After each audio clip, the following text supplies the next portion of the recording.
As a disclaimer before this video, you will notice a lot of dripping from the paint. This is due to it being 30 degrees Fahrenheit while I was painting for this video. Please watch the first impressions video to get my full opinion and review on the paint's performance in itself, as it's a very high quality paint and the small dripping did not quite take away from its performance and its effects with each cap. For this review, I'll be using Dig-A-Hole Blue, and for the first cap we'll be using the stock tip, which is the Ironlak Sharpshooter.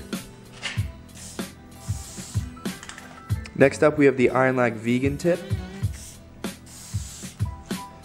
Ironlak NY Fat, Ironlak Cyclone tip, German level 1, German level 2,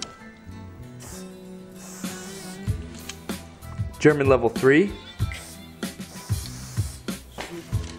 German level 4, German level 5, German level 6, German outline number 1, universal outline,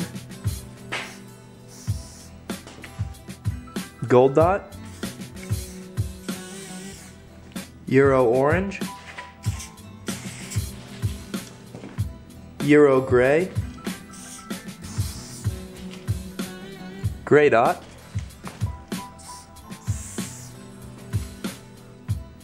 German outline number 4 with the clear body and gray dot,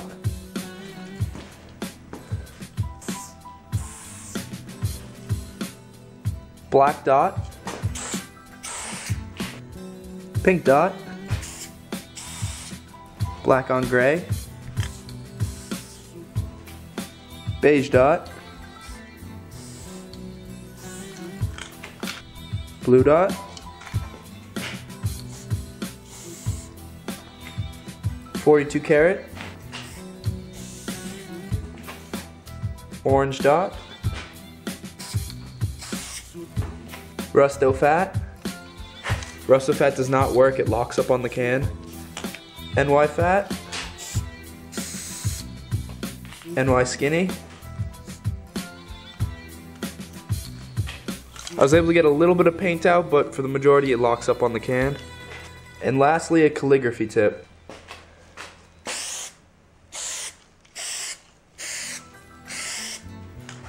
So here's your full cap spectrum for the Ironlak sugar paint. The matte finish to this plus the cap spectrum worked really great. I really like using this paint. Overall, the biggest cap I would have to give it to the Ironlak Cyclone tip. That was that light blue one. It worked really well, and that was probably the fattest line. Close second to the Montana level 6. Next to that, for the skinniest line, I would have to give it to the German outline with the clear body and the black tip. But the standard like universal outlines and the stock tip, as well as the German level 1, all of those kind of have pretty similar lines, and the valve of this is really nice, so depending on how hard you press down, it has a nice variation of how much paint comes out. Most of you are probably familiar with this kind of use of a can, but it's good that this one has it as well. Overall, you can get a good range of different thicknesses based on pretty much the standard cap. Nothing was too out of the blue as far as whether the cap was extremely large or small. Personally, I think the NY Fat standard over to the right was definitely one of my favorites.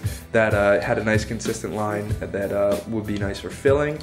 Aside from that, definitely keep it to the skinnies and the fats for the other ends of the spectrum that I already mentioned. And if you have any questions about the paint, feel free to hit me up in the comment section below. Be sure to check out 33 Third where you can get the full line of sugar paint from Ironlak. They've got a nice matte finish, and be sure to check out the other videos in the series of me testing it out for first impressions, as well as an unboxing and a little color swatch test. That's really going to do it for me, guys. Peace.